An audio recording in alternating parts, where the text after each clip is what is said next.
MDS ದಮ್ ಆಲು, ನಾಲ್ ತಡ್ಕ ಮತ್ತು mushroom ಮಸಾಲೆ. MDS ನಿಂದ ಊಟ ಪ್ರತಿ ಸಲ ಸ್ವಾದಿಷ್ಟಕರ. MDH ಯಾವಾಗ್ಲೂ ನಿಮ್ಗೆ ಹೊಸ ರುಚಿ ನೀಡಲು ಪ್ರತಿಬದ್ಧವಾಗಿದೆ. ಶಿಕ್ಷಕರೇ, ಎಂದಿನಂತೆ ನಾವು ಇವತ್ತು ನಮ್ಮ ಕ್ಯಾಂಪೇನ್ ಸ್ಟೋರಿ ಏನು ಅನ್ನೋದನ್ನ ಆರಂಭದಲ್ಲೇ ಹೇಳ್ತಾ ಇದ್ವಿ. ಆ ಕ್ಯಾಂಪೇನ್ ಸ್ಟೋರಿಗೆ ಹೋಗೋದಕ್ಕಿಂತ ಮುಂಚೆ ಇವತ್ತಿನ ಮಹತ್ವದ ಬೆಳವಣಿಗೆಯ ಬಗ್ಗೆ ಕ್ವಿಕ್ ಆಗಿ ಬೆಳಕು ಚೆಲ್ಲೋಣ. ಏನದು ಮಹತ್ವದ ಬೆಳವಣಿಗೆ ಅಂತಂದ್ರೆ, ಮೋದಿ ಸರ್ಕಾರದ ಕನಸು ಭಗ್ನ ಆಗಿದೆ. ಲೋಕಸಭೆಯಲ್ಲಿ ಮಹಿಳಾ ಮೀಸಲಾತಿ ಮಸೂದೆಗೆ ಸೋಲಾಗಿದೆ. ನಾರಿ ಶಕ್ತಿ ಬಿಲ್ಗೆ ವಿಪಕ್ಷಗಳ ಸಹಕಾರ ನೀಡದೆ ಹಿಂದೆ ಸರಿದಿದ್ದಾರೆ. ಪರಿಣಾಮ ಏನಾಯಿತು ನೀವೇ ನೋಡ್ಕೊಂಬನ್ನಿ.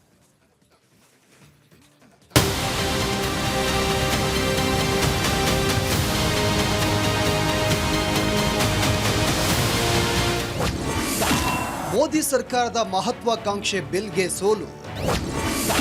ಮಹಿಳಾ ಮೀಸಲಾತಿ ಬಿಲ್ಗೆ ವಿಪಕ್ಷಗಳ ಅಸಹಕಾರ. ಮಹಿಳಾ ಮೀಸಲಾತಿ ಮೋದಿ ಸರ್ಕಾರದ ಮಹತ್ವಾಕಾಂಕ್ಷೆ ಮಸೂದೆ. ನಾರಿ ಶಕ್ತಿಗೆ ಬಲ ತುಂಬಬೇಕು, ಮಹಿಳೆಯರಿಗೆ 33% ಮೀಸಲಾತಿ ನೀಡಬೇಕು ಅಂತ ಕೇಂದ್ರ ಸರ್ಕಾರ ಪಣ ತೊಟ್ಟಿತ್ತು. ಇದಕ್ಕಾಗಿಯೇ ವಿಶೇಷ ಅಧಿವೇಶನ ಕರೆದಿತ್ತು. ಆದರೆ ಲೋಕಸಭೆಯಲ್ಲಿ ಮಹಿಳಾ ಮೀಸಲಾತಿ ಮಸೂದೆಗೆ ಸೋಲಾಗಿದೆ.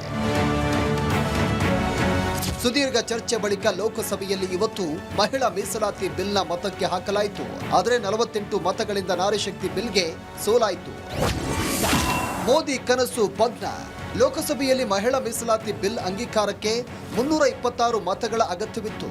ಒಟ್ಟು 489 ಸಂಸದರು ಮತ ಚಲಾಯಿಸಿದ್ರು. ನಾರಿ ಶಕ್ತಿ ಪರ ಮಸೂದೆ ಪರ 298 ಸಂಸದರು ಮಾತ್ರ ಮತ ಚಲಾಯಿಸಿದ್ರು. ನಾರಿ ಶಕ್ತಿ ಬಿಲ್ ವಿರುದ್ಧವಾಗಿ 230 ಮತಗಳು ಬಂದವು. 3/2 ಬಹುಮತ ಸಿಗದ ಹಿನ್ನೆಲೆ ಮಹಿಳಾ ಮೀಸಲಾತಿ ಬಿಲ್ಗೆ ಸೋಲಾಯಿತು. ಮಹಿಳಾ ಮೀಸಲಾತಿ ವಿರೋಧಿಗಳ ರಾಜಕೀಯ ಅಂತ್ಯ. हमारे देश में जब से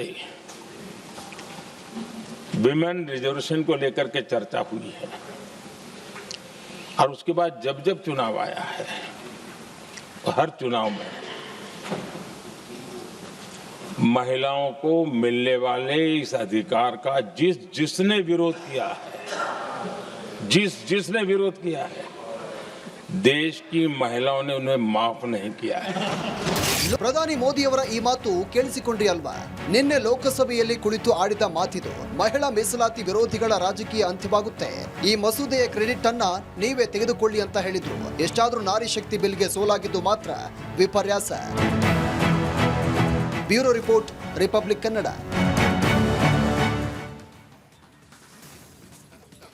ಲೋಕಸಭೆಯಲ್ಲಿ ನಾರಿ ಶಕ್ತಿ ಬಿಲ್ಗೆ ಸೋಲಾಗಿದೆ. NDA ಕೂಟದ ಸಂಸದರು ಪ್ರತಿಭಟನೆಯನ್ನ ಮಾಡ್ತಾ ಇದ್ದಾರೆ. ಸಂಸತ್ ಭವನದ ಮುಂದೆ ಸಂಸದರು ಧರಣಿಗೆ ಮುಂದಾಗಿದ್ದಾರೆ. ಇಂಡಿ ಕೂಟದ ವಿರುದ್ಧ ಘೋಷಣೆಯನ್ನ ಕೂಗ್ತಾ ಇದ್ದಾರೆ. NDA ಸಂಸದರು ಇಂಡಿ ಕೂಟದ ವಿರುದ್ಧ ಘೋಷಣೆ ಕೂಗಿ ಆಕ್ರೋಶವನ್ನ ವ್ಯಕ್ತಪಡಿಸ್ತಾ ಇದ್ದಾರೆ. ಮಹಿಳಾ ಮೀಸಲಾತಿ ಬಿಲ್ ಇವತ್ತು ಫೇಲ್ ಆಗೋದಕ್ಕೆ ಕಾರಣ ಇಂಡಿ ಕೂಟ. ಆ ಇಂಡಿ ಕೂಟದ ವಿರುದ್ಧ ನಾವು ಧಿಕ್ಕಾರ ಕೂಗ್ತೀವಿ ಅಂತ ಸಂಸದರು ಈಗ ಪ್ರತಿಭಟನೆಗೆ ಮುಂದಾಗಿದ್ದಾರೆ. ದೃಶ್ಯಗಳಲ್ಲಿಯೂ ಕೂಡ ತಾವು ಗಮನಿಸ್ತಾ ಇದ್ದೀರಿ. ಇಂಡಿ ಕೂಟದ ವಿರುದ್ಧ ಘೋಷಣೆ ಕೂಗಿ ಆಕ್ರೋಶವನ್ನ ವ್ಯಕ್ತಪಡಿಸ್ತಾ ಇದ್ದಾರೆ NDA ಸಂಸದರು.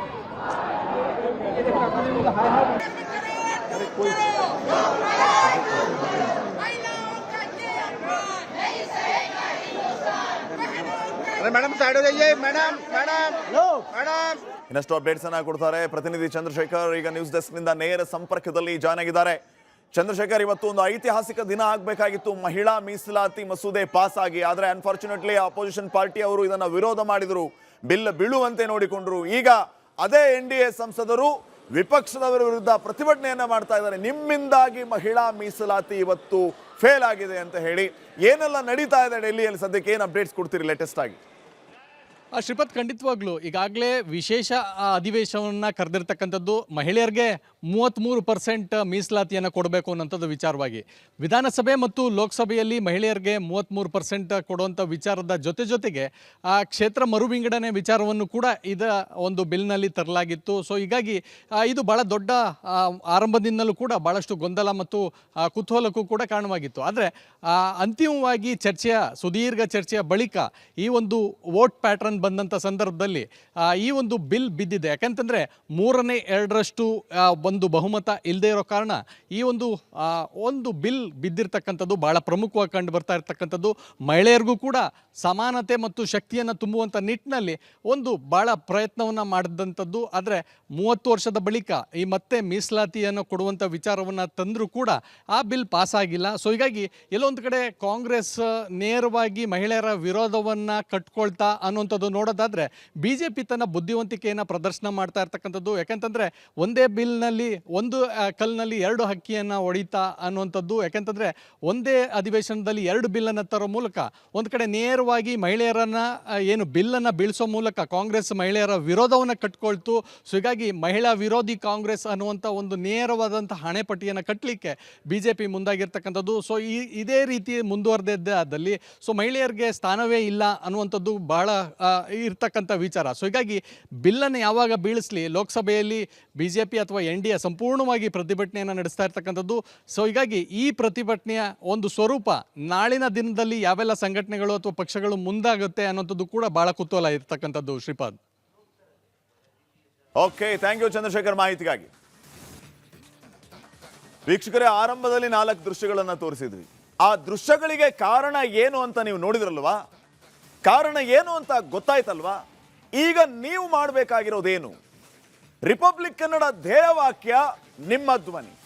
ಜನರ ಅಭಿಪ್ರಾಯಕ್ಕೆ ಒಂದು ಮುಕ್ತ ಅವಕಾಶವನ್ನ ಕಲ್ಪಿಸಿಕೊಡೋದು ರಿಪಬ್ಲಿಕ್ ಕನ್ನಡ ನಿರ್ಧಾರ. ಅದರಂತೆ ನೀವು ನಿಮ್ಮ ಅಭಿಪ್ರಾಯವನ್ನ ಪ್ರತಿನಿತ್ಯ ತಿಳಿಸಬಹುದು. ಇವತ್ತಿನ ವಿಷಯ ಕೊಪ್ಪಳದ ಧೂಳಿನ ಗೋಳು.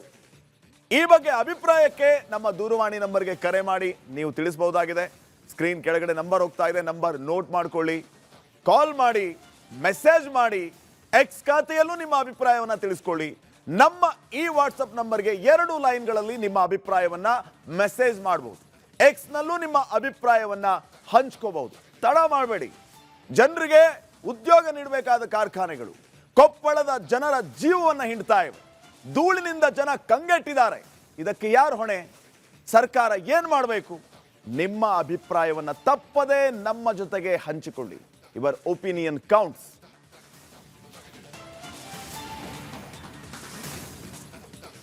ಶಾಪಗ್ರಸ್ತ ನೆಲ ಇದೆ. ಅಲ್ಲಿನ ಜನ ಎಷ್ಟೆಲ್ಲ ಸಮಸ್ಯೆಯನ್ನು ಎದುರಿಸ್ತಾ ಇದ್ದಾರೆ ನೋಡ್ತಾ ಇದ್ದೀನಿ. ಹಿರೇಬಗನಾಳ್ ಗ್ರಾಮ, ಅಲ್ಲಿಯ ಜನ ಪಾಪ ಎಷ್ಟೆಲ್ಲ ತೊಂದರೆಯನ್ನು ಅನುಭವಿಸ್ತಾ ಇದ್ದಾರೆ ನೋಡಿ. ಹಿರೇಬಗನಾಳದ ಜನಸಂಖ್ಯೆ ಎಷ್ಟು ಗೊತ್ತಾ ವೀಕ್ಷಕರೇ? 2333. 2333 ಜನ ಇದ್ದಾರೆ ಅಲ್ಲಿ. ನಿಮಗೆ ನಿಜಕ್ಕೂ ಬೇಸರ ಅನ್ಸುತ್ತೆ ನಾವು ಹೇಳೋದನ್ನ ಕೇಳಿಸಿದ್ರೆ. ಎಷ್ಟು ಜನ ಎಷ್ಟು ತೊಂದರೆಯನ್ನು ಅನುಭವಿಸ್ತಾ ಇದ್ದಾರೆ. 5 ವರ್ಷದ ಒಳಗಿನ ಮಕ್ಕಳಿರೋದಲ್ಲಿ 208 ವೀಕ್ಷಕರೇ, 208. ಅದರಲ್ಲಿ ಇಡೀ ಜನಸಂಖ್ಯೆಯ ಒಟ್ಟಾರೆ ಜನಸಂಖ್ಯೆಯಲ್ಲಿ ಯಾರ್ಯಾರು ಏನೇನು ತೊಂದರೆಯನ್ನ ಅನುಭವಿಸ್ತಾ ಇದ್ದಾರೆ ಈ ಕಾರ್ಖಾನೆಗಳಿಂದ ಅನ್ನೋದನ್ನ ನೋಡ್ತಾ ಹೋದ್ರೆ, ಉಸಿರಾಟದ ಸಮಸ್ಯೆಯನ್ನ ಎದುರಿಸ್ತಾ ಇರೋರು 124 ಜನ, ಚರ್ಮ ಕಾಯಿಲೆ ಇರುವಂತವರು 49 ಜನ, ಕ್ಷಯ ರೋಗ ಇರುವಂತವರು 25 ಜನ, ದೃಷ್ಟಿದೋಷ ಇರುವಂತವರು, ಕಣ್ಣಲ್ಲಿ ದುರ್ಮಾಂಸ ಬೆಳೆದು ತೊಂದರೆಯನ್ನು ಅನುಭವಿಸ್ತಾ ಇರೋರು 42 ಜನ.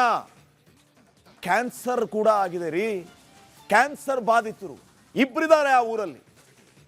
ರಕ್ತದೊತ್ತಡ ಇರುವಂತವರು 58 ಜನ ಇದ್ದಾರೆ. ಮಧುಮೇಹ ಬಾಧಿತರು 40 ಜನ ಇದ್ದಾರೆ. ಲಿಸ್ಟ್ ಹಿಂಗೇ ಬೆಳೀತಾ ಹೋಗುತ್ತೆ. ಕಾರಣ ಏನು? ಈ ಕಾರ್ಖಾನೆಗಳು. ಯಾರಿಗೆ ಹಿತ ಮಾಡ್ತಾ ಇವೆ ಈ ಕಾರ್ಖಾನೆಗಳು? ಪರ್ಮಿಷನ್ ಕೊಡುವಂತವ್ರು ಯಾರು? ಆ ಕಾರ್ಖಾನೆಗಳಿಂದ ಪಾಪ ಹಿರೇಬಗನಾಳ ಜನರು ಎಷ್ಟೆಲ್ಲ ತೊಂದರೆಯನ್ನು ಅನುಭವಿಸ್ತಾ ಇದ್ದಾರೆ ಅನ್ನೋದಕ್ಕೆ ರಿಪಬ್ಲಿಕ್ ಕನ್ನಡ ಮಾಡಿರುವಂತ ವರದಿಯೇ ಸಾಕ್ಷಿ ವೀಕ್ಷಕರೇ. ನಿಮ್ಮ ಕಣ್ಣೆದುರುಗಡೆ ಎಲ್ಲವನ್ನೂ ಕೂಡ ನಾವು ಖುಲ್ಲಂ ಖುಲ್ಲ ಇಡ್ತಾ ಇದೀವಿ ನೋಡಿ, ಎಷ್ಟೆಲ್ಲ ತೊಂದರೆಯನ್ನು ಅನುಭವಿಸ್ತಾ ಇದ್ದಾರೆ ಅಂತ.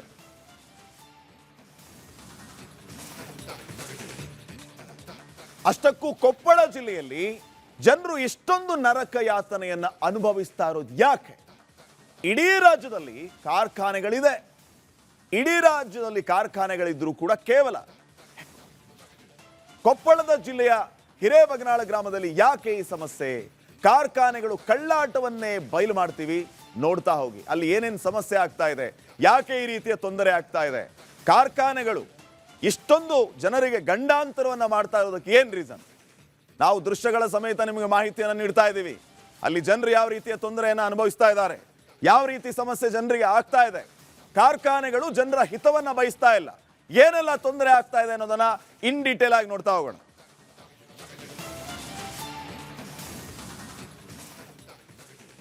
ನೋಡಿ ವೀಕ್ಷಕರೇ, ಹಿರೇಬಗನಾಳ ಗ್ರಾಮದಲ್ಲಿ ಏನೇನು ತೊಂದರೆ ಆಗ್ತಾ ಇದೆ ಅನ್ನೋದ್ರ ಬಗ್ಗೆ ನಾವು ಆರಂಭದಿಂದ ಮಾಹಿತಿಯನ್ನು ಕೊಡ್ತಾ ಇದ್ದೀವಿ. ಕಾರ್ಖಾನೆಯ ಕಳ್ಳಾಟಗಳನ್ನು ನಿಮ್ಮ ಮುಂದೆ ಇಡ್ತಾ ಇದ್ದೀವಿ. ವಿಷಕಾರಿ ಧೂಳಿನಿಂದ ತೊಂದರೆ ಆಗ್ತಾ ಇದೆ. ಈ ಕಾರ್ಖಾನೆಗಳೆಲ್ಲವೂ ಕೂಡ ವಿಷಕಾರಿ ಧೂಳನ್ನ ಹೊರಬಿಡ್ತಾ ಇವೆ. ಇದು ಮುಖ್ಯವಾದ ಕಾರಣ. ಕಬ್ಬಿಣ, ಉಕ್ಕು, ಸ್ಟೀಲ್ನ ಕಪ್ಪು ಧೂಳು ಇಡೀ ಜಮೀನು ಊರನ್ನ ಆವರಿಸಿದೆ. ಕಬ್ಬಿಣ, ಉಕ್ಕು, ಸ್ಟೀಲು ಎಲ್ಲ ಯಾವುದೇ ನಿಯಮ ಪಾಲನೆ ಅನ್ನುವಂಥದ್ದೇ ಇಲ್ಲ. ಯಾವುದೇ ನಿಯಮ ಪಾಲಿಸದೆ ಕಾರ್ಖಾನೆಗಳು ನಿರ್ಲಕ್ಷ್ಯ ಮಾಡ್ತಾ ಇವೆ. ನಮ್ಮನ್ನು ಯಾರು ಕೇಳೋರು ಅನ್ನೋಂಥ ಉಡಾಫೆ ಇವರಿಗೆ ಯಾರ ಬಲ, ಯಾರ ಸಪೋರ್ಟಿಂದ ಇಂಥದನ್ನ ಮಾಡ್ತಾರೆ ಇವರು? ಧೂಳು ಹೋಗದಂತೆ ತಡೆಗಟ್ಟೋದಕ್ಕೆ ಅಲ್ಲಿ ತಂತ್ರಜ್ಞಾನವನ್ನು ಬಳಸ್ತಾನೆ ಇಲ್ಲ. ಕಾರ್ಖಾನೆಯನ್ನ ನಡೆಸಿದ್ದೇ ಬಂತು ಅಂತ ವಿಲೇವಾರಿಗೆ ಸ್ಥಾಯಿ ವಿದ್ಯುತ್ತಿನ ಅವಕ್ಷೇಪಕ ESP ಬಳಸಬೇಕು. ಆದರೆ ಅದು ಯಾವುದು ಕೂಡ ಇಲ್ಲ. ಅಲ್ಲಿ ನಾರ್ಮ್ಸ್ ಅನ್ನ ಫಾಲೋ ಮಾಡುವಂತ ಕೆಲಸ ಆಗ್ತಾ ಇಲ್ಲ. ರೂಲ್ಸ್ಗಳನ್ನ ಫಾಲೋ ಮಾಡುವಂತ ಕೆಲಸ ಆಗ್ತಾ ಇಲ್ಲ. ಗೈಡ್ಲೈನ್ಸ್ ಇಲ್ಲವೇ ಇಲ್ಲ. ಧೂಳನ್ನ ಸ್ಥಳದಲ್ಲೇ ಸಂಗ್ರಹಿಸೋದಕ್ಕೆ ESPಯನ್ನ ಬಳಸಬೇಕು ಅವರು. ಕಾರ್ಖಾನೆ ವ್ಯಾಪ್ತಿಯನ್ನ ಮೀರಿ ಧೂಳು ಹೋಗಬಾರ್ದು. ಆ ರೀತಿ ವ್ಯವಸ್ಥೆಯನ್ನ ಮಾಡ್ಕೊಂಡಿದ್ದಾರಾ? ಇಲ್ವೇ ಇಲ್ಲ.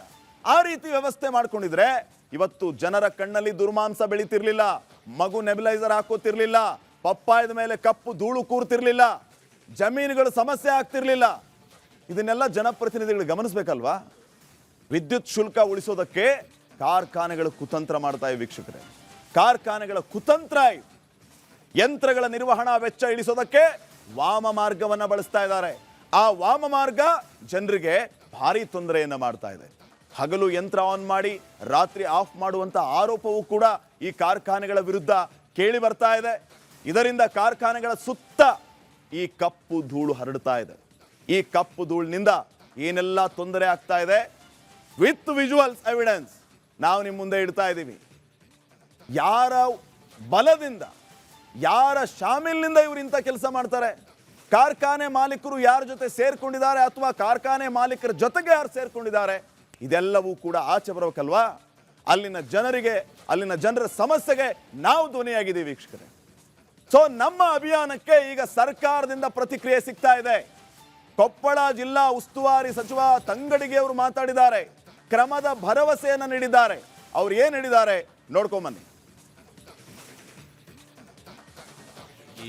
ಅದ್ರ ಬಗ್ಗೆ ಚರ್ಚೆನೂ ಮಾಡಿದಾಗಿದೆ. ಅದ್ರ ಬಗ್ಗೆ ಈಗಾಗಲೇ ಅಧಿಕಾರಿಗಳ ಜೊತೆಗೆ ಚರ್ಚೆ ಮಾಡಿದ್ವಿ. ಸಂಬಂಧಪಟ್ಟಂಥ ಏನು ನಮ್ಮ ಎನ್ವೈರ್ನ್ಮೆಂಟು ಅಧ್ಯಕ್ಷರಾದಂಥ ನರೇಂದ್ರ ಸ್ವಾಮಿ ಅವರಿಗೂ ಅಲ್ಲಿ ಭೇಟಿಯನ್ನು ಕೊಟ್ಟಿದ್ದಾರೆ. ಅಲ್ಲಿ ಭೇಟಿ ಕೊಟ್ಟು ಅಲ್ಲಿ ಆ ಎನ್ವೈರ್ನ್ಮೆಂಟ್ ಕ್ಲಿಯರೆನ್ಸ್ ಬಗ್ಗೆ ಮತ್ತು ಅದಕ್ಕೆ ಏನು ಕಾನೂನು ಪ್ರಕಾರ ಏನನ್ನು ಕ್ರಮವನ್ನು ತೆಗೆದುಕೊಳ್ಬೇಕು ಅದ್ರ ಬಗ್ಗೆ ಈಗಾಗಲೇ ಜಿಲ್ಲಾಧಿಕಾರಿಗಳಿಗೆ ಸೂಚನೆಯನ್ನು ಕೊಟ್ಟಿದ್ದೀನಿ. ಅದು ಆದಷ್ಟು ಬೇಗನೆ ಅವರಿಗೆ ನೋಟಿಸ್ನು ಕೊಡುವಂಥ ಕೆಲಸವನ್ನು ಮಾಡ್ತೀನಿ ಅಂತ ನಮ್ಮ ಯಾರು ಎನ್ವೈರ್ನ್ಮೆಂಟು ಅಧ್ಯಕ್ಷರು ಹೇಳಿದ್ದಾರೆ. ನಾನು ಜಿಲ್ಲಾ ಮಂತ್ರಿಯಾಗಿ ಅದ್ರ ಬಗ್ಗೆ ಚರ್ಚೆನೂ ಮಾಡಿದಾಗಿದೆ. ಅದ್ರ ಬಗ್ಗೆ ನಮ್ಮ ಈ ಅಭಿಯಾನಕ್ಕೆ ಅತ್ಯದ್ಭುತವಾದಂತಹ ರೆಸ್ಪಾನ್ಸ್ ಸಿಗ್ತಾ ಇದೆ. ಸಾಕಷ್ಟು ಸಂಖ್ಯೆಯಲ್ಲಿ ಕರೆಗಳು ಈಗಾಗಲೇ ಬರ್ತಾ ಇದೆ ವೀಕ್ಷಕರೇ. ನಾವು ನಂಬರ್ಸ್ ಕಾಲ್ಸ್ ಓಪನ್ ಮಾಡಿದ ತಕ್ಷಣ ಸಿಕ್ಕಾಪಟ್ಟೆ ಕಾಲ್ಸ್ಗಳು ಬರ್ತಾ ಇದೆ. ಮೊದಲ ಕಾಲ್ ಅನ್ನ ತಗೋತೀನಿ. ಕೊಪ್ಪಳದಿಂದಲೇ ರಾಘವೇಂದ್ರ ಅನ್ನೋರು ಕರೆ ಮಾಡಿದ್ದಾರೆ. ನಮಸ್ಕಾರ ರಾಘವೇಂದ್ರ ಅವರೇ. ನಮಸ್ತೆ ಸರ್. ನಾವು ಕೊಪ್ಪಳದ ನಿವಾಸಿ. ಎಸ್ ಸರ್, ಇಲ್ಲಿ ಸುತ್ತಮುತ್ತ ಸುಮಾರು ಕಂಪನಿಗಳು ಹೊಗೆ ಉಗುಳ್ತಾ ಇದಾವೆ. ನಮ್ಮ ಮುಂದಿನ ಪೀಳಿಗೆ ಸಮಸ್ಯೆ ಯಾರು ಕೇಳೋರು ಸರ್ ಇಲ್ಲಿ? ಅದೇ ಸರ್, ಇಲ್ಲಿ ಬಲ್ಡೋಟ ಬೇರೆ ಆಗ್ತಾ ಇದೆ. ಕೊಪ್ಪಳಕ್ಕೆ ಹೊಂದ್ಕೊಂಡೇ ಆಗ್ತಾ ಇದೆ. ಎಷ್ಟೇ ಹೋರಾಟ ಮಾಡಿದ್ರು ಏನು ಕೇಳ್ತಾ ಇಲ್ಲ. ಇಲ್ಲಿ ಸುಮಾರು ಆರೋಗ್ಯ ಸಮಸ್ಯೆಗಳು ಇದಾವೆ. ಈಗ ಏನ್ ಜನಪ್ರತಿನಿಧಿಗಳೇ ಅವರೇ ಶಾಮೀಲಾಗಿ ಅವರೇ ದುಡ್ಡು ತಿಂದು ಅವರೇ ಮಾಡ್ತಾ ಇದಾರೆ. ಅಧಿಕಾರಿಗಳು ಸಹ ಇವರೆಲ್ಲ ಗೌರ್ಮೆಂಟ್ ಅಪ್ರೂವಲ್ ಹೆಂಗ್ ಕೊಡ್ತಾರೆ ಸರ್ ಇದೆಲ್ಲ? ಕರೆಕ್ಟ್. ಅಧಿಕಾರಿಗಳು, ಆಡಳಿತಾಧಿಕಾರಿಗಳು, ರಾಜಕಾರಣಿಗಳು ಎಲ್ಲರೂ ದುಡ್ಡು ತಿಂದು ಶಾಮೀಲಾಗಿ ಒಟ್ಟಿನಲ್ಲಿ ಕೊಪ್ಪಳನ ಹಾಳು ಮಾಡ್ತಾ ಇದಾರೆ ಸರ್. ಮುಂದಿನ ಪೀಳಿಗೆ ಯಾರು ನೋಡ್ತಾರೆ ಇಲ್ಲಿ? Fine fine. ಕೊಪ್ಪಳದಿಂದಲೇ ಕರೆ ಮಾಡಿದಂಥ ರಾಘವೇಂದ್ರ ಅವರು ತಮ್ಮ ಅಭಿಪ್ರಾಯವನ್ನ ತಿಳಿಸಿದ್ರು. ಥ್ಯಾಂಕ್ ಯು ರಾಘವೇಂದ್ರ ಅವರೇ, ರಿಪಬ್ಲಿಕ್ ಕನ್ನಡ ಜೊತೆಗೆ ಮಾತಾಡಿದ್ದಕ್ಕೆ ಧನ್ಯವಾದ. ಇನ್ನೊಬ್ರು ಕಾಲರ್ ಇದ್ದಾರೆ, ಮೈಸೂರಿಂದ ಸದಾಶಿವ್ ಅಂತ ಹೇಳಿ ಕರೆ ಮಾಡಿದ್ದಾರೆ. ಸದಾಶಿವ್ ಅವರೇ ನಮಸ್ಕಾರ. ಸರ್ ನಮಸ್ತೆ. ಏನ್ ಹೇಳ್ತೀರಿ ಸರ್, ಈ ರೀತಿ ಸಮಸ್ಯೆಗಳಾಗ್ತಾ ಇದೆ ಕಾರ್ಖಾನೆಗಳಿಂದ, ಜನರಿಗೆ, ರೈತರಿಗೆ, ಎಲ್ಲರಿಗೂ ತೊಂದರೆನೆ. ಸರ್ ಇದ್ರ ಬಗ್ಗೆ ಏನ್ ಹೇಳ್ಬೇಕು ಅಂತಾನೆ ಗೊತ್ತಾಗಲ್ಲ. ಯಾಕೆ ಅಂತಂದ್ರೆ ಇದೆಲ್ಲ ರಾಜಕಾರಣಿಗಳು ಇನ್ವಾಲ್ವ್ ಆಗಿರ್ತಾರೆ, ಆಫೀಸರ್ಸ್ಗಳು ಇನ್ವಾಲ್ವ್ ಆಗಿರ್ತಾರೆ, ಎಲ್ಲವೂ ಲೂಟಿಕೋರರ ಸಂತೆ ಆಗಿದೆ. ಒಂಥರ ಯಾವ ಸ್ಥಿತಿಯಲ್ಲಿ ಇದೆ ಅಂದ್ರೆ ಇದೊಂಥರ ಕಳ್ಳರ ಗುಂಪಿನಲ್ಲಿ ಕಳ್ಳರು ಯಾರು ಅಂದ್ರೆ ಪತ್ತೆ ಮಾಡೋದು ಕಷ್ಟ ಆಗೋದಿದೆ ಸರ್. ಪರಿಸ್ಥಿತಿ ಹೀಗೆ ಹೋದ್ರೆ ಜನಸಾಮಾನ್ಯರ ಬದುಕು ಎಲ್ಲೋಗುತ್ತೆ ಅಂತ ಇವತ್ತು ಊಹೆ ಮಾಡ್ಲಿಕ್ಕೆ ಅಸಾಧ್ಯ. ಯಾಕೆಂತಂದ್ರೆ ಸ್ವಾಭಿಮಾನದಿಂದ ಬದುಕತಕ್ಕಂತ ಜನಗಳು, ಕಷ್ಟಪಟ್ಟು ದುಡಿತಕ್ಕಂತ ಬಡವರ್ಗ, ಜೀವನೋಪಾಯಕ್ಕಾಗಿ ಅಲೆಯುವಂತಹ ಕೆಲ ಬಡ ಜೀವಿಗಳು ಎಲ್ಲಿ ಹೇಗೆ ಏನು ಅನ್ನೋದು ದಿಕ್ಕೆ ತೋರಿಸ್ತಲ್ಲ ಸರ್. ಯಾವ ಪರಿಸ್ಥಿತಿ ಅಂತಂದ್ರೆ ಸರ್, ನಿಮ್ಮ ಹತ್ರ ನಾನು ನಿಜ ಹೇಳ್ಬೇಕಾದ್ರೆ 1982 ಪೊಲೀಸ್ ಇಲಾಖೆಯಲ್ಲಿ ASI ಆಗಿ ರಿಟೈರ್ಡ್ ಆಗಿದ್ದೀನಿ ಕಾನ್ಸ್ಟೇಬಲ್ ಇಂದ. ಇವತ್ತಿನ ಘಟನೆಗಳನ್ನ ನೋಡ್ತಾ ಇದ್ರೆ ಪ್ರತಿಯೊಂದು ಅಸಹ್ಯಕರ ಬೆಳವಣಿಗೆ ಆಗೋಗಿದೆ. ನಾನ್ ನಿಜ ಹೇಳ್ಬೇಕಾದ್ರೆ ನಮ್ಮ ಚಾನಲ್ ಅಲ್ಲಿ ಒಂದ್ 3 days ಕುಂತ್ಕೊಂಡ್ರು ನಮ್ಮ ಗೋಳುಗಳನ್ನ ಹೇಳಲಿಕ್ಕೆ ಅಸಾಧ್ಯ. Fine sir, fine sir. Thank you Sadashiv ಅವರೇ, ಮೈಸೂರಿಂದ ಕರೆ ಮಾಡಿದ್ದಕ್ಕಾಗಿ, ನಿಮ್ಮ ಅಭಿಪ್ರಾಯ ತಿಳಿಸಿದ್ದಕ್ಕಾಗಿ. ವೀಕ್ಷಕರೇ, ಫೋನ್ ಕರೆಗಳನ್ನು ಸ್ವೀಕರಿಸ್ತಾ ಇದ್ದೀವಿ, ಜನ ತಮ್ಮ ಅಭಿಪ್ರಾಯವನ್ನ ತಿಳಿಸ್ತಾ ಇದ್ದಾರೆ. ಇನ್ನು ಮೆಸೇಜ್ ಕೂಡ ಮಾಡ್ತಾ ಇದ್ದಾರೆ ನಮಗೆ, ಅದು ವಾಟ್ಸಪ್ ಮೂಲಕ ಆಗಿರಬಹುದು, ಎಕ್ಸ್ ಖಾತೆಯಲ್ಲೂ ತಮ್ಮ ಅಭಿಪ್ರಾಯವನ್ನು ಹಂಚ್ಕೊಳ್ತಾ ಇದ್ದಾರೆ. ಅವುಗಳನ್ನು ಕೂಡ ನೋಡೋಣ. ಮೊದಲನೇದಾಗಿ, ರಿಪಬ್ಲಿಕ್ ಕನ್ನಡ ಎಂಟ್ರಿ ಕೊಟ್ಟಿದೆ ಅಂದ್ರೆ ಸಮಸ್ಯೆ ಪರಿಹಾರ ಗ್ಯಾರಂಟಿ, ಧನ್ಯವಾದಗಳು ಸರ್ ಅಂತ ಮಂಗಳೂರಿನಿಂದ ಸ್ವಾಗತ್ ಅನ್ನುವಂಥವರು ತಮ್ಮ ಅಭಿಪ್ರಾಯವನ್ನ ತಿಳಿಸಿದ್ದಾರೆ. ನಿಮ್ಮ ನಂಬಿಕೆಗೆ ಧನ್ಯವಾದ ಸರ್, ಆ ನಂಬಿಕೆಯನ್ನು ನಾವು ಉಳಿಸ್ಕೋತೀವಿ. ಇನ್ನ ಎರಡನೇದಾಗಿ, ಕೊಪ್ಪಳದ ಉಸ್ತುವಾರಿ ಸಚಿವರು ಈವರೆಗೂ ಗ್ರಾಮಕ್ಕೆ ಭೇಟಿಯನ್ನ ಕೊಟ್ಟಿಲ್ಲ, ಯಾವುದೇ ಶಾಸಕರು ಈ ಬಗ್ಗೆ ಸದನದಲ್ಲಿ ಚರ್ಚೆ ಮಾಡಿಲ್ಲ ಅಂತ ಕೊಪ್ಪಳದ ಮಹೇಶ್ ಅನ್ನುವಂಥವರು ತಮ್ಮ ಅಭಿಪ್ರಾಯವನ್ನ ತಿಳಿಸಿದ್ದಾರೆ. ಇನ್ನ ಮೂರನೇದು, ಬೆಳೆ ವಿಷ ಆಗಿದೆ, ನೀರು ಗಾಳಿ ವಿಷ ಆಗಿದೆ, ಎಲ್ಲವೂ ಕೂಡ ತೊಂದರೆ ಆಗ್ತಾ ಇದೆ, ಹೇಗ್ ಬದುಕೋದು ಮುಖ್ಯಮಂತ್ರಿಗಳೇ ಅಂತ ಮುಖ್ಯಮಂತ್ರಿಗಳನ್ನ ಪ್ರಶ್ನೆ ಮಾಡಿದ್ದಾರೆ ಕೊಪ್ಪಳದ ಬಸವರಾಜ್ ಅವರು. ನಿಮ್ಮ ಅಭಿಪ್ರಾಯವನ್ನ ಜನಪ್ರತಿನಿಧಿಗಳು ಖಂಡಿತವಾಗಿಯೂ ಗಮನಿಸ್ತಾರೆ. ಜನಪ್ರತಿನಿಧಿಗಳಿಗೆ ಈಗ ನಾವು ಈ ಎಲ್ಲ ಪ್ರಶ್ನೆಗಳನ್ನ ಮುಂದಿಟ್ಟಿದ್ದೀವಿ. ಈಗ ಜನಪ್ರತಿನಿಧಿಗಳ ಜವಾಬ್ದಾರಿ ಇದಕ್ಕೆ ಪರಿಹಾರ ಕೊಡುವಂಥದ್ದು. ಇನ್ನ ವಿಷಕಾರಿ ಕಾರ್ಖಾನೆಗಳ ವಿರುದ್ಧ ಸರ್ಕಾರದ ಸಮರ, ತನಿಖಾ ತಂಡದ ವರದಿ ಬರ್ತಾ ಇದ್ದಂತೆ ಕಠಿಣ ಕ್ರಮ ಅಂತ ರಿಪಬ್ಲಿಕ್ ಕನ್ನಡಕ್ಕೆ ಅರಣ್ಯ ಸಚಿವ ಈಶ್ವರ್ ಖಂಡ್ರೆ ಅವರು ಹೇಳಿಕೆಯನ್ನ ಕೊಟ್ಟಿದ್ದಾರೆ, ಪ್ರತಿಕ್ರಿಯೆಯನ್ನ ನೀಡಿದ್ದಾರೆ. ಇದು ರಿಪಬ್ಲಿಕ್ ಕನ್ನಡದ ಬಿಗ್ ಇಂಪ್ಯಾಕ್ಟ್. ಸಚಿವರು, ಅರಣ್ಯ ಸಚಿವ ಈಶ್ವರ್ ಖಂಡ್ರೆ ಅವರು ಕೊಟ್ಟಿರುವ ಹೇಳಿಕೆ, ವರದಿ ಬಂದ್ರೆ ಕಾರ್ಖಾನೆಗಳ ಮೇಲೆ ಕ್ರಮ ಗ್ಯಾರಂಟಿ ಅಂತ ಹೇಳಿದ್ದಾರೆ. ರಿಪಬ್ಲಿಕ್ ಕನ್ನಡಕ್ಕೆ ಅರಣ್ಯ ಸಚಿವ ಈಶ್ವರ್ ಖಂಡ್ರೆ ಕೊಟ್ಟಿರುವ ಹೇಳಿಕೆ ಇದು. ಏನ್ ಹೇಳಿದ್ರು ಬನ್ನಿ ನೋಡೋಣ. ರಿಪಬ್ಲಿಕ್ ಕನ್ನಡ ಏನು ಕೊಪ್ಪಳದಲ್ಲಿ ಕಾರ್ಖಾನೆಗಳ ಏನು ಈಗಾಗಲೇ ಕೆಮಿಕಲ್ನಿಂದ ಸಾಕಷ್ಟು ಒಂದು ಅವಾಂತರ ಆಗ್ತದೆ, ಈ ಕುರಿತು ಅಭಿಯಾನ ಮಾಡಿದೆ. ನಮ್ಮ ಜೊತೆ ರಾಜ್ಯದ ಪರಿಸರ ಮಾಲಿನ್ಯ ನಿಯಂತ್ರಣ ಸಚಿವರಿದ್ದಾರೆ ಸರ್. ಕೊಪ್ಪಳದಲ್ಲಿ ಜನರ ಬದುಕು ನರಕ ಆಗ್ಯದ ಸರ್. ಸಾಕಷ್ಟು ಅಂದ್ರೆ ಕಪ್ಪು ಕೆಮಿಕಲು, ಆ ಕೆಮಿಕಲು 18ರಿಂದ 20 ಫ್ಯಾಕ್ಟ್ರಿದು ಏನು ಈಗಾಗಲೇ ಕೆಮಿಕಲ್ನಿಂದ ಸಾಕಷ್ಟು ಜನರು ಕಣ್ಣೀರು ಹಾಕ್ತಾ ಇದ್ದಾರೆ ಸರ್. ಏನು ಹೇಳ್ತೀವಿ ಸರ್? ಸರ್ಕಾರ ಜನಪರ ಇದೆ, ಜನರ ಪರವಾಗಿ ನಾವು ತೀರ್ಮಾನ ಮಾಡ್ತೇವೆ. ಕೆಲವೊಂದು ನಿಯಮಾವಳಿಗಳಿದ್ದಾವೆ. ಈಗಾಗಲೇ ತನಿಖಾ ತಂಡ ಹೋಗಿದೆ, ತನಿಖಾ ವರದಿ ಕಾಯ್ತಾ ಇದ್ದೇವೆ. ತನಿಖಾ ವರದಿ ಆಧಾರದ ಮೇಲೆ ಕ್ರಮ ತಗೊಳ್ತೇವೆ. ನಾವು ಆ ಭಾಗದ ಜನರ ಪರವಾಗಿ ಸರ್ಕಾರ ಇದೆ ಅನ್ನುವಂಥ ಮಾತನ್ನು ಹೇಳಿಕೆ ಬಯಸ್ತಾ ಇದ್ದೀನಿ. ಇದನ್ನು ಅತ್ಯಂತ ಗಂಭೀರತೆಯಿಂದ ನಾವು ಪರಿಗಣನೆ ಮಾಡಿದ್ದೇವೆ. ಇದರ ಮೇಲೆ ಕ್ರಮ ಆಗುತ್ತೆ ಸರ್. ಏನು ತನಿಖಾ ತಂಡ ರಚನೆ ಮಾಡ್ತೀರಿ ಸರ್? ಸಾಕಷ್ಟು ಜನಪ್ರತಿನಿಧಿ ಅಲ್ಲಿ ಎಂಪಿಗೆ ಶಾಸಕರಿಗೆ ಹೇಳೋರು ಕೂಡ ಯಾರೂ ಕಠಿಣ ಕ್ರಮ ಈಗಾಗಲೇ ಒಂದು ತನಿಖಾ ತಂಡ, ರಾಜ್ಯ ಮಾಲಿನ್ಯ ನಿಯಂತ್ರಣ ಮಂಡಳಿ ಅಧ್ಯಕ್ಷರು, ಪದಾಧಿಕಾರಿಗಳು ಅಲ್ಲಿಗೆ ಭೇಟಿ ಕೊಟ್ಟಿದ್ದಾರೆ. ವರದಿ ನಾನು ಕಾಯ್ತಾ ಇದ್ದೇನೆ. ನಿನ್ನೆನೇ ವರದಿ ನನಗೆ ತಕ್ಷಣ ಕಳಿಸಿ ಅಂತ ಹೇಳಿದ್ದೇನೆ. ವರದಿ ನೋಡಿದ ಮೇಲೆ ಕ್ರಮ ಮಾಡ್ತೇವೆ. ಸೊ ಇದು ರಾಜ್ಯ ಪರಿಸರ ಮಾಲಿನ್ಯ ನಿಯಂತ್ರಣ ಸಚಿವ ಈಶ್ವರ್ ಖಂಡ್ರೆ ಮಾತು ಅಂತ ಹೇಳ್ಬೋದು. ಈಗಾಗಲೇ ತನಿಖಾ ತಂಡನ ಕೊಪ್ಪಳ ಜಿಲ್ಲೆಗೆ ನಾವು ಕಳಿಸಿದ್ದೀವಿ. ವರದಿ ಬಂದ ನಂತರ ಯಾರೇ ಇರಲಿ ಕಠಿಣ ಕ್ರಮ ಕೈಗೊಳ್ತೀವಿ ಎಂಬುದು ಭರವಸೆ ರಿಪಬ್ಲಿಕ್ ಕನ್ನಡ ರಾಜ್ಯದ ಅರಣ್ಯ ಮತ್ತು ಪರಿಸರ ಮಾಲಿನ್ಯ ನಿಯಂತ್ರಣ ಮಂಡಳಿ ಸಚಿವ ಈಶ್ವರ್ ಖಂಡ್ರೆ ನೀಡ್ತಾ ಇದ್ದಾರೆ ಅಂತ ಹೇಳಬಹುದು. ಟೋಟಲಿ ರಿಪಬ್ಲಿಕ್ ಕನ್ನಡದ ಇಷ್ಟೇ ಒತ್ತಾಗಿದೆ. ಕೊಪ್ಪಳ ಜನರದನ್ನು ನರಕ ಕಣ್ಣೀರಿನ ಕಥೆ ಇದೆ, ಅದಕ್ಕೆ ಸರ್ಕಾರ ಸ್ಪಂದಿಸುವ ಮೂಲಕ ಸರ್ಕಾರ ಸ್ಪಂದಿಸಲೇಬೇಕೆಂಬುದು ಒತ್ತಾಯ ರಿಪಬ್ಲಿಕ್ ಕನ್ನಡದಾಗ್ಯದ ಅಂತ ಹೇಳ್ಬೋದು. ಹೇಳ್ಬೋದು. ಕ್ಯಾಮ್ರಾ ಪರ್ಸನ್ ಭರತ್ ಜೊತೆ ನಾನು ಮಲ್ಲಿಕಾರ್ಜುನ್ ಮರ್ಕಲ, ರಿಪಬ್ಲಿಕ್ ಕನ್ನಡ, ಬೀದರ್.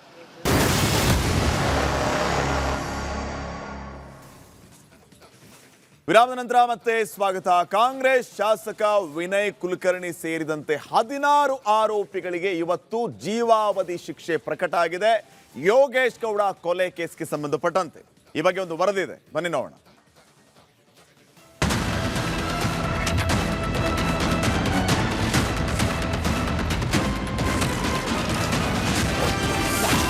ಶಾಸಕ ಕುಲಕರ್ಣಿಗೆ ಜೀವಾವಧಿ ಶಿಕ್ಷೆ, 16 ಅಪರಾಧಿಗಳಿಗೂ ಶಿಕ್ಷೆ ವಿಧಿಸಿ ಆದೇಶ.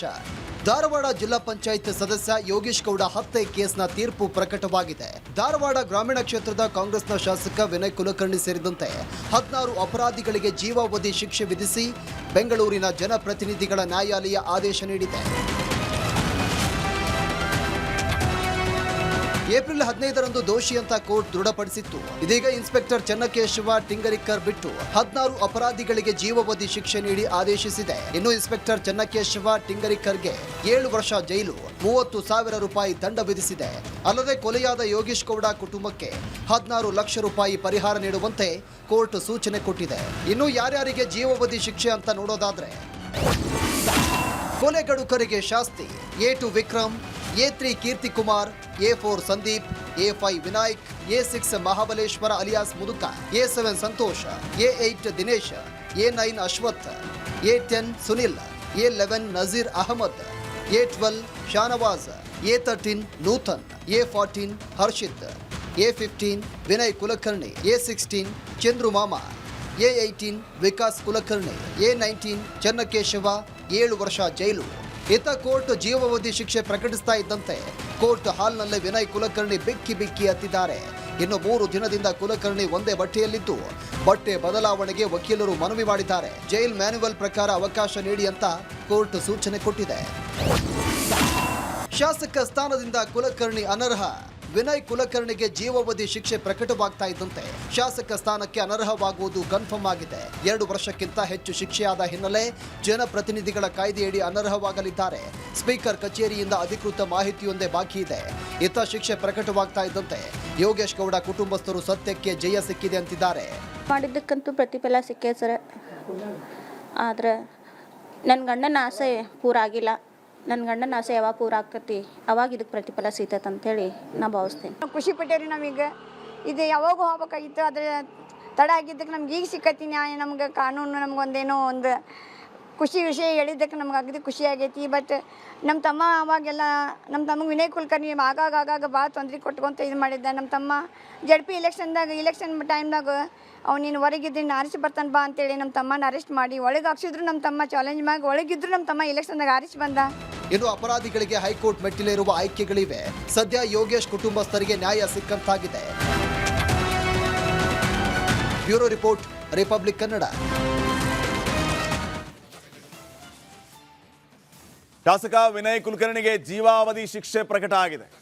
ವಿನಯ್ ಕುಲಕರ್ಣಿ ಶಾಸಕ ಸ್ಥಾನ ಅನರ್ಹ ಆಗುತ್ತೆ. ಇದರಿಂದ ಶಾಸಕ ಸ್ಥಾನವೂ ಹೋಯಿತು, ಜೀವಾವಧಿ ಶಿಕ್ಷೆಯೂ ಕೂಡ ಪ್ರಕಟ ಆಯಿತು. 2 ವರ್ಷಕ್ಕಿಂತ ಅಧಿಕ ಶಿಕ್ಷೆ ಇರುವ ಕಾರಣ ಡಿಸ್ಕ್ವಾಲಿಫೈ ಆಗ್ತಾ ಇದ್ದಾರೆ. ಕೋರ್ಟ್ ಆದೇಶ ಸಿಕ್ಕ ಬಳಿಕ ಶಾಸಕ ಸ್ಥಾನದಿಂದ ಇವರು ಅನರ್ಹ ಆಗ್ತಾರೆ. ಅನರ್ಹಗೊಳಿಸದಂತೆ ಕುಲಕರ್ಣಿ ತಡೆಯಾಜ್ಞೆಯನ್ನು ತರಬಹುದು. ಆ ರೀತಿಯ ಅವಕಾಶ ಅವರ ಹತ್ರ ಇದೆ. ಹೈಕೋರ್ಟ್ ಮೆಟ್ಟಿಲೇರಿ ತಡೆಯಾಜ್ಞೆಯನ್ನು ತರೋದಕ್ಕೆ ಅವಕಾಶ ಇದೆ. ಆದರೆ ಇದರಲ್ಲಿ ಎಷ್ಟರ ಮಟ್ಟಿಗೆ ಯಶಸ್ವಿ ಆಗ್ತಾರೆ ಗೊತ್ತಿಲ್ಲ. ಒಂದು ವೇಳೆ ತಡೆಯಾಜ್ಞೆ ತರದೇ ಇದ್ರೆ ಶಾಸಕ ಸ್ಥಾನದಿಂದ ಇವರು ಅನರ್ಹ ಆಗ್ತಾರೆ. ಶಾಸಕ ಸ್ಥಾನದಿಂದ ಅನರ್ಹಗೊಂಡ ಬಳಿಕ ಮತ್ತೆ ಅಲ್ಲಿ ಬೈ ಎಲೆಕ್ಷನ್ ಆಗಬೇಕಾಗುತ್ತೆ. ಧಾರವಾಡ ಕ್ಷೇತ್ರದಲ್ಲಿ ಉಪಚುನಾವಣೆ ನಡೆಯುತ್ತೆ. ಅನರ್ಹ ಆದ ತಕ್ಷಣ ಅಲ್ಲಿಯೂ ಕೂಡ ಉಪಚುನಾವಣೆ ಆಗುತ್ತೆ. ಇದು ಸದ್ಯಕ್ಕಿನ ಬೆಳವಣಿಗೆ. ಜೀವಾವಧಿ ಶಿಕ್ಷೆ ಪ್ರಕಟ ಆಗಿರೋದ್ರಿಂದ ಇವರು ಡಿಸ್ಕ್ವಾಲಿಫೈ ಆಗ್ತಾರೆ. ಧಾರವಾಡದಲ್ಲಿ ಬೈ ಎಲೆಕ್ಷನ್ ಆಗುತ್ತೆ. ಇವರಿಗೆ ಅವಕಾಶಗಳು ಕೂಡ ಇದೆ. ಹೈಯರ್ ಕೋರ್ಟ್ಗೆ ಹೋಗ್ಬೋದು. ನೋಡೋಣ ಏನಾಗುತ್ತೆ ಅಂತ. ಇನ್ನು ನೆಕ್ಸ್ಟ್, ಆಂತರಿಕ ಒಳ ಬೇಗುದಿಯಿಂದ ಕಾಂಗ್ರೆಸ್ ಕೊತ ಅಂತ ಕುದಿತಾ ಇದೆ. ಜಬ್ಬಾರ್ ವಜಾ ಮಾಡಿದ್ದು ಸ್ವಪಕ್ಷೀಯರಲ್ಲಿಯೇ ಆಕ್ರೋಶಕ್ಕೆ ಕಾರಣ ಆಗ್ತಾ ಇದೆ. ಜಬ್ಬಾರ್ ವಾಪಸ್ ಬರಬೇಕು ಅನ್ನುವಂಥ ಆಗ್ರಹ ಕೂಡ ಹೆಚ್ಚಾಗ್ತಾ ಇದೆ.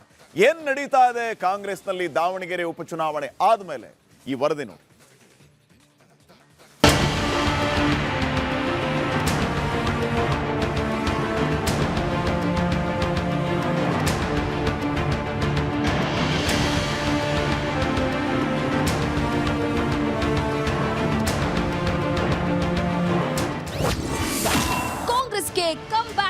ಆಗ್ತಾರಾ ಜಬ್ಬರ್?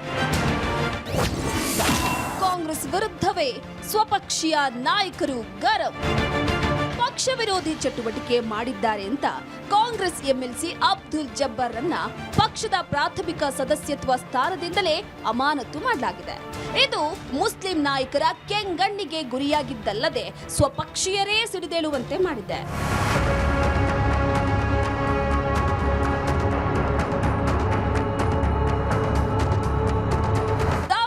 ಮಸಲತ್ತಿನ ವಿರುದ್ಧ ಕ್ರಮಕ್ಕೆ ಮಾಜಿ ಸಚಿವ ಕೆಎನ್ ರಾಜಣ್ಣ ತೀವ್ರ ಆಕ್ಷೇಪವನ್ನ ವ್ಯಕ್ತಪಡಿಸಿದ್ದಾರೆ.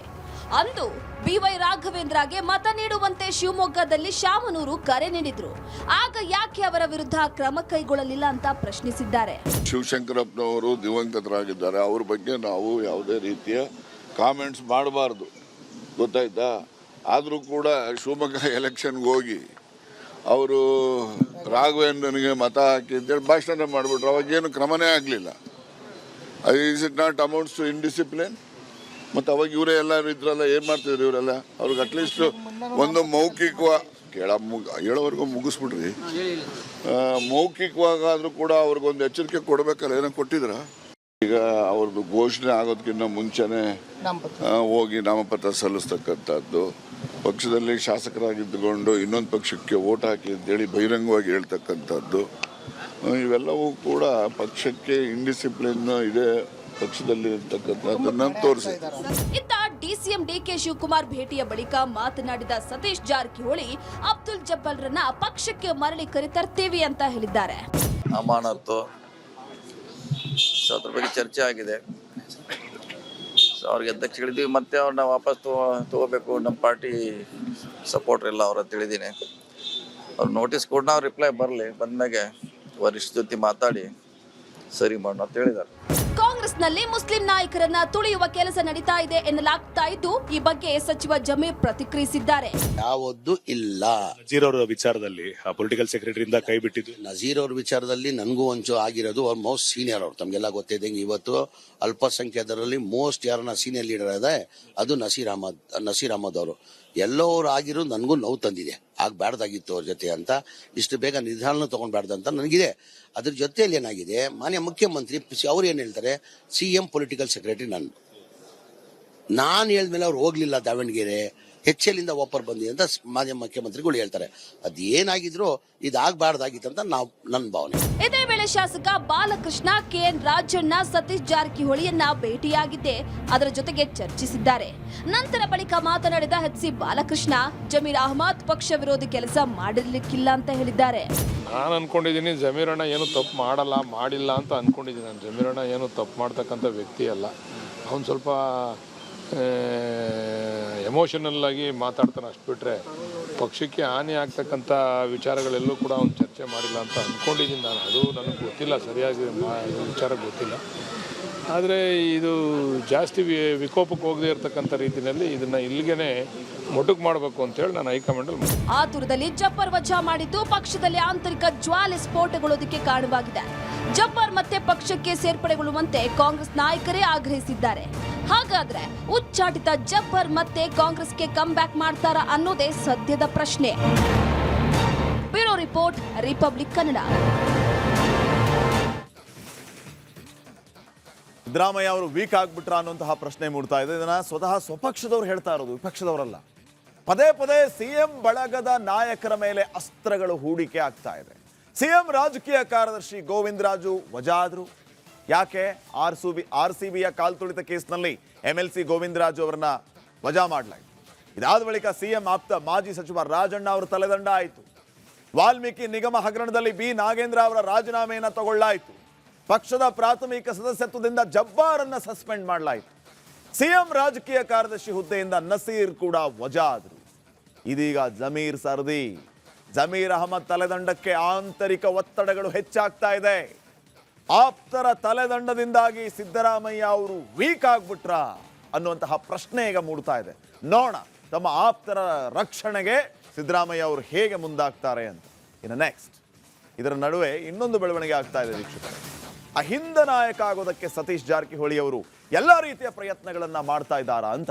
ಸಿದ್ದರಾಮಯ್ಯ ಬಳಿಕ ಅಹಿಂದ ನಾಯಕತ್ವದ ಮೇಲೆ ಕಣ್ಣಿಟ್ಟಿರೋದು ಸತೀಶ್ ಜಾರಕಿಹೊಳಿ. ಸೋಷಿಯಲ್ ಇಂಜಿನಿಯರಿಂಗ್ ಮಾಡೋದ್ರಲ್ಲಿ ಸತೀಶ್ ಜಾರಕಿಹೊಳಿ ಭಾರಿ ನಿಸ್ಸೀಮ. ಒಂದೇ ಕಲ್ಲಲ್ಲಿ 2 ಹಕ್ಕಿಯನ್ನ ಹೊಡೆಯೋ ರಣತಂತ್ರವನ್ನ ರೂಪಿಸ್ತಾ ಇದ್ದಾರೆ. ವಾಲ್ಮೀಕಿ ಮುಸ್ಲಿಂ ಸಮುದಾಯಗಳ ಬೆಂಬಲಕ್ಕೆ ಪ್ಲಾನ್ ಮಾಡ್ಕೊಳ್ತಾ ಇದ್ದಾರೆ ಸಾವ್ಕಾರ್. ಮೊದಲು ಕಾಂಗ್ರೆಸ್ಗೆ ಆಗ್ತಾ ಇರೋ ಡ್ಯಾಮೇಜ್ ಅನ್ನ ಕಂಟ್ರೋಲ್ ಮಾಡು, ಈ ಮೂಲಕ ಕೆಪಿಸಿಸಿ ಅಧ್ಯಕ್ಷ ಸ್ಥಾನ ಒಲಿಸಿಕೊಳ್ಳೋದಕ್ಕೆ ತಂತ್ರ. ಯಾವುದು? ಕೆಪಿಸಿಸಿ ಅಧ್ಯಕ್ಷ ಸ್ಥಾನ. ವೀಕ್ಷಕರೇ, ಜಮೀರ್ಗಿರುವ ಕುರ್ಚಿ ಕಂಟಕ ತಪ್ಪಿದ್ರೆ ಮುಸ್ಲಿಮರ ಬಲ ಸಿಗುತ್ತೆ. ಕೆಪಿಸಿಸಿ ಅಧ್ಯಕ್ಷರಾದ್ರೆ 2 ಸಮುದಾಯದ ಬೆಂಬಲ ಸಿಗುತ್ತೆ. ಅಹಿಂದ ನಾಯಕತ್ವದ ಜೊತೆಗೆ ಕೆಪಿಸಿಸಿ ಸಾರಥ್ಯಕ್ಕೆ ಲೆಕ್ಕಾಚಾರ ಹಾಕಿರೋದು ಬೆಳಗಾವಿಯ ಸಾಹುಕಾರ್ ಸತೀಶ್ ಜಾರಕಿಹೊಳಿ. ಇವರ ರಣತಂತ್ರ ಎಷ್ಟರ ಮಟ್ಟಿಗೆ ವರ್ಕೌಟ್ ಆಗುತ್ತೆ ಅನ್ನೋದನ್ನ ಕಾದ್ ನೋಡೋಣ ವೀಕ್ಷಕರೇ.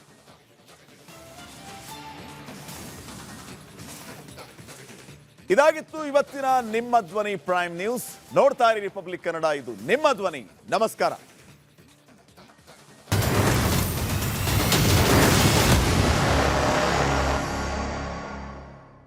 ಆರೋಗ್ಯ ಹಾಗೂ ನ್ಯೂಟ್ರಿಷನ್ ಸಿಗುತ್ತೆ ನೋಡಿ, ಬಾಡಿ ಸ್ಟ್ರಾಂಗ್ ಆಗುತ್ತೆ. ಸ್ವಲ್ಪ ತಿಂದು ಹಸಿವು ನಿಗುತ್ತೆ, ಡೈಜೆಷನ್ಗೆ ಇಲ್ಲ ಅಪಾಯ. MDH ಸೋಯಾಟಿ ಅಸಲಿ ಪ್ರೋಟೀನ್. MDH